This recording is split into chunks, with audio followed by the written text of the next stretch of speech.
if I decide to run for president, you can conclude that it's because I believe I'd be a better candidate for our party, than a better president than Jeb Bush or anybody else who's decided to run. As we welcome you back to America's Forum, we note that was New Jersey Governor Chris Christie speaking with Laura Ingraham yesterday on her nationally syndicated radio program and saying, should he decide to run, it would signal obviously that he believes he could become a better president than Jeb Bush or any other Republican hopeful. Christie's comments come as he traveled northward to New Hampshire, told a town hall meeting and talked to potential voters in that state on top issues facing our nation today. Of course, Chris Christie has not made an official announcement saying he's going to run for president, but with a comeback itinerary and a little bit of a verbal jab at Jeb. Is he prepping to go on the campaign trail? Will he be a candidate in 2016? That's a good topic for our political panel. And as if on cue, because it was the cue, here they come from Newsmax New York, the senior political contributor for Forbes.com and the co-host of The Daily Wrap, seen right here on Newsmax TV. It's our friend Rick Ungar. And from our Newsmax TV newsroom, Javier Manjarres, managing editor of the Shark Tank political blog. So, Rick, geographically there in New York, you're closer to New Hampshire, and you're right across the river from New Jersey. So is Chris Christie going to run for president? You know, I think he probably is. I would imagine that right now what he's facing is his ability to raise money. Given the stumbles he's experienced over the past year, what once looked to be a fairly easy road for him in terms of raising what he needs to raise got a lot more difficult. If he can raise the money, I think he's in. If he can't, more difficult situation. So, Javi, he goes to New Hampshire and he says we need to means test Social Security. And I'm a candidate who's going to, or not a candidate, I'm a guy who tells it like it is. But for a potential candidacy, that talk about Social Security, is that thin ice for anybody, but especially a guy like Chris Christie? Well, yeah, but I got to hand it to him. We all have to hand it to him. He's looking to reform Social Security, and it needs reforming. But you know, the left is gonna go after him on this. That he wants to get rid of, scrap Social Security. And I agree with Steve. His biggest issue is going to be fundraising. And considering that Jeb Bush is sucking all of the low-lying donor dollars, the established donor dollars, which he'll be competing with Christie for, I think he'll have a hard time raising money. But I don't see him not getting in the race. I think he signaled for the longest time that he wants to get in this race, and I think he will. Rick Ungar, in that same Newsmax TV newsroom where Javier is standing, yesterday somebody asked me about Christie and this talk about Social Security reform and this talk about not so much sackcloth and ashes, but, you know, dealing with tough subjects.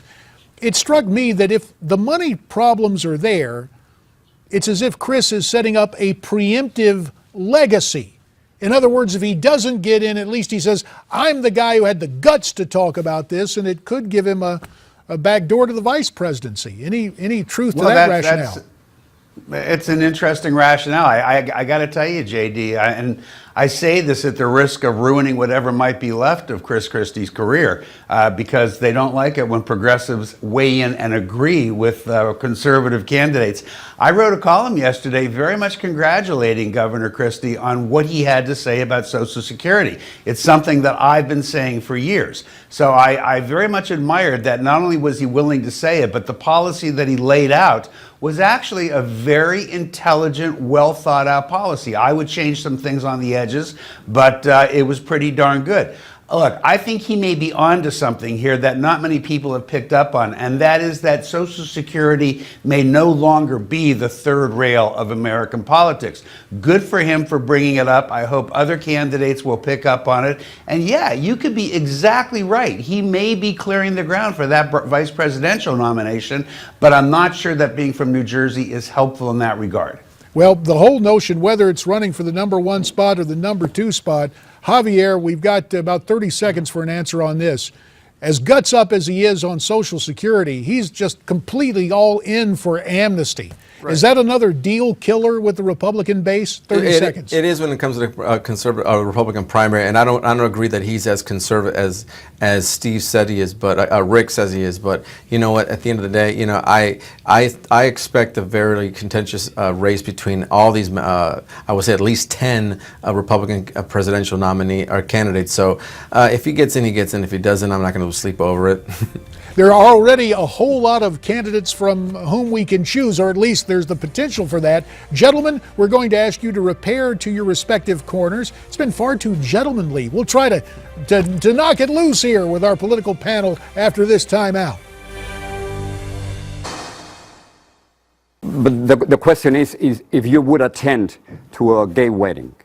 Yeah, but somebody in my life that I love and care for, of course I would. I mean, I'm not going to hurt them simply because I disagree with the choice they've made, or I disagree with the decision they've made, or whatever it may be. Senator Marco Rubio, of course, now a presidential candidate, talking to Jorge Ramos on Fusion, saying that while he as a senator doesn't support gay marriage, he would attend a gay wedding. Gay marriage is going to be a hot topic. It's a hot topic now. It'll stay hot in 2016. And some philosophical lines have been drawn.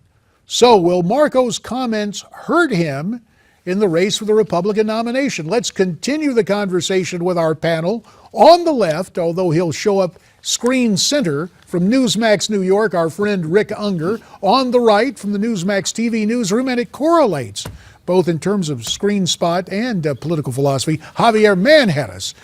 So, Javi, you've worked with Marco. Did he strike the right tone in answering this question? Well, I think so. I don't think it's going to hurt him. Look, I was on the phone this morning with a couple of his big donors who happen to be very staunch conservative Christians, and they're upset with him with his comments. But I don't think he said the wrong thing. I think he stood by what he believes in. If he had a family member who happened to be gay and wanted to get married, why wouldn't he show up to the wedding? I mean, it'd be disrespectful to them if he didn't. I don't think this will affect him at all. I know the left, including Rick or someone, will probably try to make hay out of this, but there's nothing there. Well, wait a minute. Before we get to Rick on this, you said you were on the phone with a couple of well-heeled social conservatives who are going to hold this against Senator Rubio. They're not going to. No, I didn't say they're going to hold him against it. That they're supporters of his, and they're upset that he made the comment. But they're sticking with him. They're sticking with him. Okay. Rick, I know you look at this with more than idle curiosity on the Republican side. Your take on Rubio and his media savvy, at least in that interview on Fusion. Yeah, I may disappoint. I don't think there's a lot of hay to be made out of this. Look, I disagree with the senator on his position on gay marriage because I think gay marriage is guaranteed under the Equal Protection Clause of the Constitution. But I completely understood what he was saying about attending a gay wedding if it's somebody who's a friend or that he cares about. Why shouldn't he? And I don't... You know, look, one of the things we can only hope for as this campaign season gets underway is that we can all set aside the stupid stuff and focus on real issues that are really important. I'll debate the senator all day long over his stance on gay marriage, but I'm not going to criticize him for being a human being. Well said.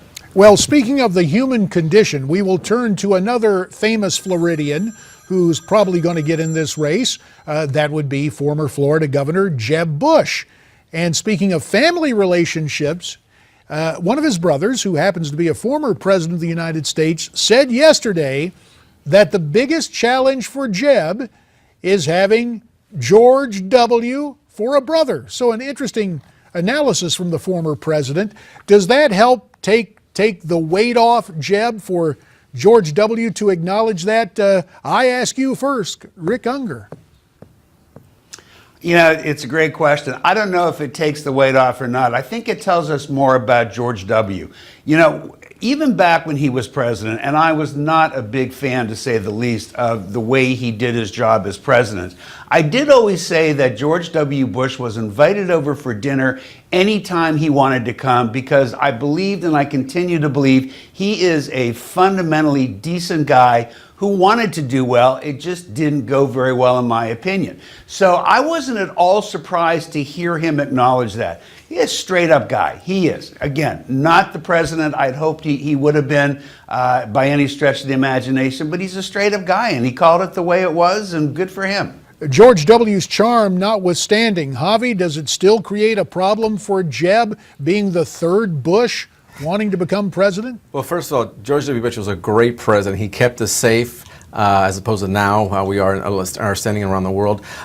You know what? I don't think George W. Bush is going to make a difference in what happens with Jeff. It's the name fatigue, as you mentioned. He's the third Bush. Name fatigue is going to have is going to be a problem, and also Jeb Bush's Common Core and immigration reform stands are going to hurt him.